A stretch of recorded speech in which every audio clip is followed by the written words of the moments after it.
channel. This is Sin, and I'm going to be showing you guys a little bit of a solo trip that I did back in November of last year. So I turned 30 last year, and at the beginning of January I kept seeing a lot of posts about Edinburgh, and I fell in love as a big Hermione fanfic reader. The auction, if you know, you know. They talk about the Edinburgh castle. It's kind of where a lot of the action happens, and I felt like it was a calling. I felt like this is a place that I need to go and be and feel and see for myself. And I was turning 30 that year, so I said, you know what, I'm not going to gift myself anything. I'm not going to go out to dinner. I'm not going to do anything. I'm going to save all my money and I'm going to go to Scotland. And being 30 and still living at home with your parents, which as a Mexican American is not strange at all, it's very normal for our culture, and I think just as a millennial in general because of social and economic issues, as one may also be kind of living in. But I have always had the support of my parents, of my siblings, and I've always felt like I've never done anything truly by myself, been in the position where I have to figure things out by myself. They were always kind of a joint brainstorm kind of group activity. So I definitely felt like this is my opportunity to go somewhere across the world solo and see if I can do it. I've been to concerts by myself, I've gone to festivals by myself, I go to dinner by myself, a lot of self-care things I do by myself. I'm definitely not afraid, and I'm a big spokesperson for kind of filling your cup, because that I think is one of the most important things, is kind of never losing sight of the things that you want to do. If you don't have anyone to do those things with, don't let that ever stop you, because you're gonna look back 10-20 years from now and you're gonna be like, I should have gone, I should have done that. So hey, I say go and do it. If there's a place that you want to go, please, and you have no one to take, just go. But I definitely recommend it. I think it's one of the most freeing experiences I think that you can do. And you can start out small, take yourself on like little lunch dates, and you know, bring your Kindle. And which, talking about the Kindle, here it is. I just want to go ahead and share this once more, because the little dust plug that you guys see here, yes, hopefully you can see it. The giveaway is ending, so definitely by midnight today we are closing the giveaway. So please, if you can, definitely comment a book that changed your life, perspective, that really give you kind of insights. There goes my dust plug. But definitely go and comment on my previous video and you can win a little dust plug. And again, you can definitely get a little dust plug. I have a couple for you to choose from. So if you tag a friend and you also subscribe, then both of you will get a dust plug of your choosing. But type C, so you can actually have it for the newer iPhones. So yeah, you don't want it for your Kindle, you can definitely use it for your phone. But moving on, or moving back to the subject at hand, let's get into the big part of what I did. Something that I want to mention, and you'll see, is a couple of pictures here and there because I formatted my SD card and completely erased everything that I had recorded. So I do apologize, but what you see is what I already had downloaded, so enjoy!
Here is a book that wasn't available in the US, but I had to buy at Waterstones, Tales of a Monster's Heart by Jennifer Delaney.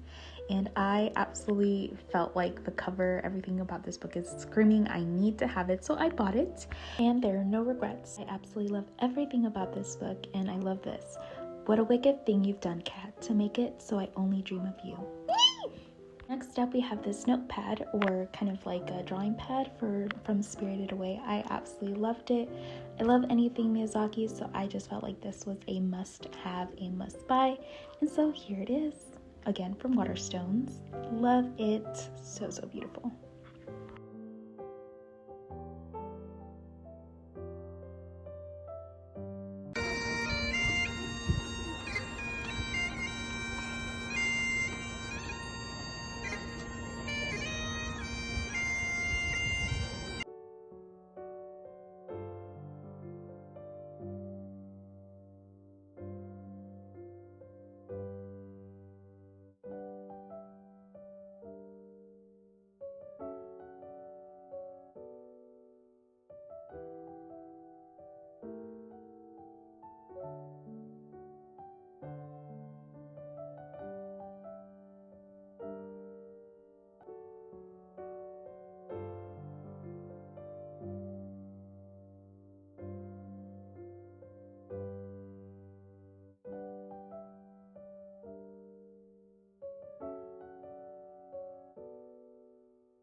Now off to lunch today, guys. And this place is gonna be right next to a church.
Now, where I come from, there is no snow, or rarely is, so this was a sight to behold. I was in shock. I cried.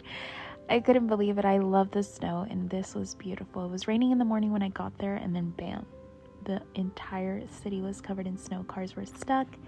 I mean, people were sliding down, but it was a beautiful sight, and I will never ever forget it.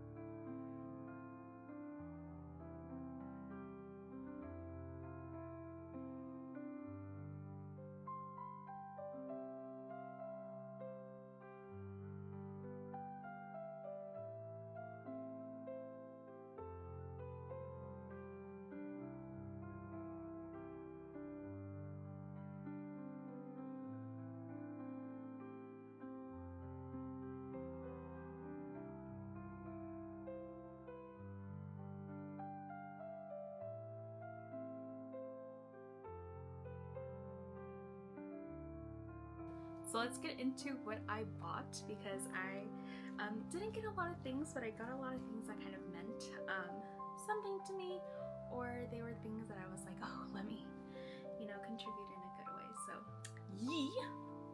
This is one of the first pieces, and I will show a little bit of more videos.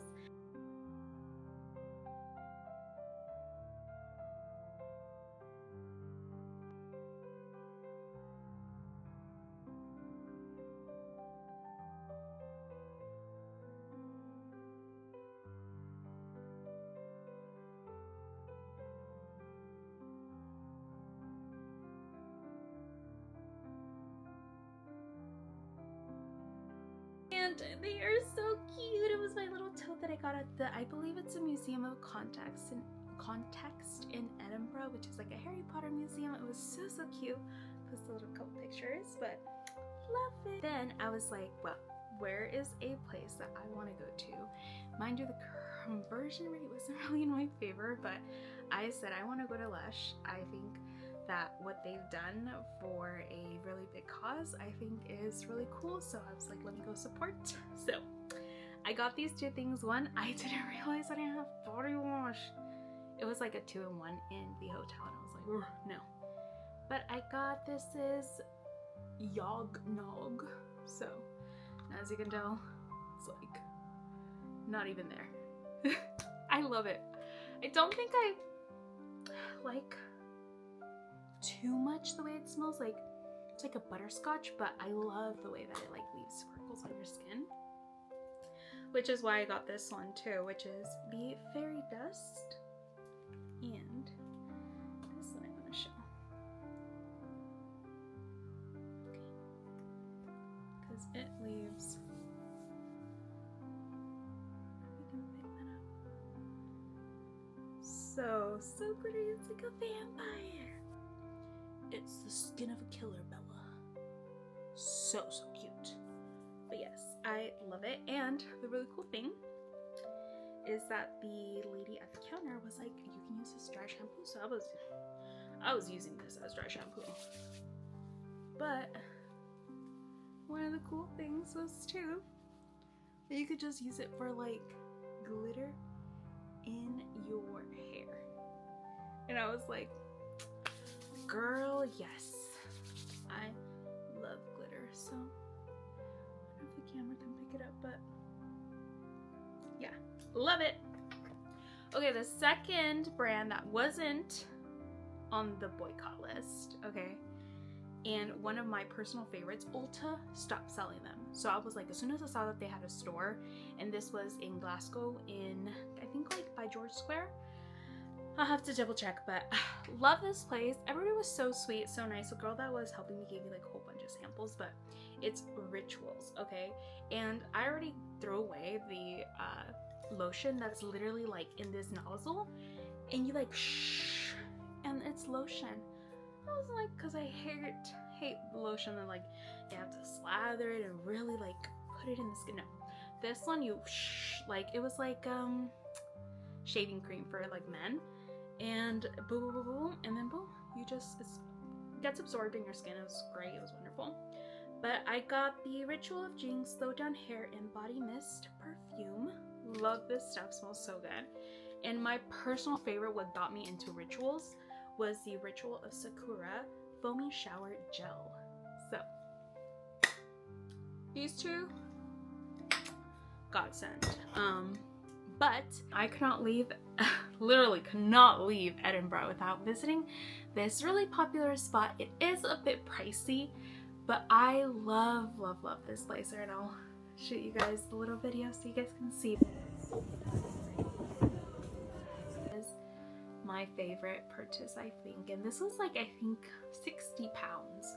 So this is quite expensive, let me tell you. And I'm sure there were many more like thrift shops in Scotland that are not as pricey, especially given the area, but I did want to visit. It was like on my like kind of bucket list from the places that I had seen to travel to or to visit. I definitely felt like I need to stop there, and I just fell in love with this. I love blazers, and so I said yes, let me get a blazer.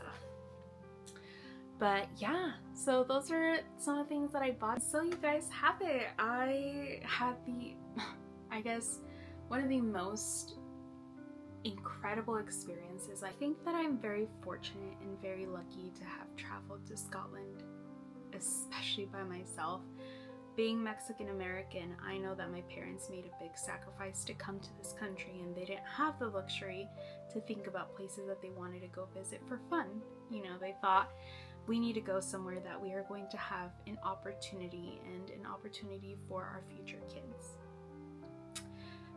The women in my family also didn't have the luxury, and this goes back to generations. My mom, my grandma, my great-grandma, and so on and so forth, from both of my parents, who might have dreamed of going to see another country but never did. And so for me, and I don't want to get emotional, but I think travel is such a beautiful thing that we are so privileged and lucky to have experienced, and I never want to take that for granted, and I put my grain of salt where I can. And so I could not have been luckier to have traveled solo to another country. But I must say that I don't think that I would want to do it again. I know that solo travel for many is something that people love, and I loved it too. I do want to say that I probably wouldn't solo travel again,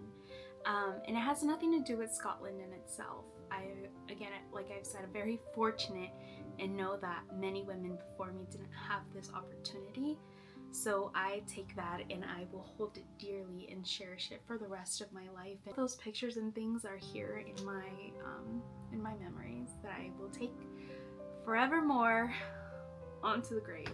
at times I felt like, God, like it would be beautiful if I could have my sister and my mom here to see these things, because I would FaceTime them. Again, I don't want to get too emotional on camera, but this is me. So I always want to show you who I am. But I would FaceTime them, and I FaceTime my mom. I remember I was sitting and I could see the castle, and I showed her, and I just kept thinking, like, I will bring her here and she will sit where I sat and she will see these things. I kept thinking I want to take her here. And so I feel like as a child of immigrants, you always want to kind of bring them with you and put them in your pocket so they can experience the things that you did too. And I feel a little bit guilty at times when I go to these places alone, but I know that it's something that, for me, I know that it's a blessing, and it's beautiful because it's independence that I'm seeking, and kind of knowing who I am, finding out who I am, and in those times of kind of solace, like, I'm able to do that. But I definitely do think, like, moving forward, traveling, I want to do it with the people that I love, and I want them to also experience what I'm experiencing. So, but definitely I recommend it 100%. I think Scotland is one of those places that everybody must see. There's just so much. I am planning to go back, hopefully, like, knock on wood, because I want to go back in 2026, and this time I want to bring most of my family who wants to go, because I was like, raise your hand if you want to go to Scotland, and we had a lot of hands raised, so I'm crossing my fingers that we can go, given how things are. We don't know, but I had the time of my life, and I would do it again in a heartbeat. So I hope you enjoyed this little Scotland, what I did, what I ate, and what I bought video, and got to know a little bit more about me. So yeah.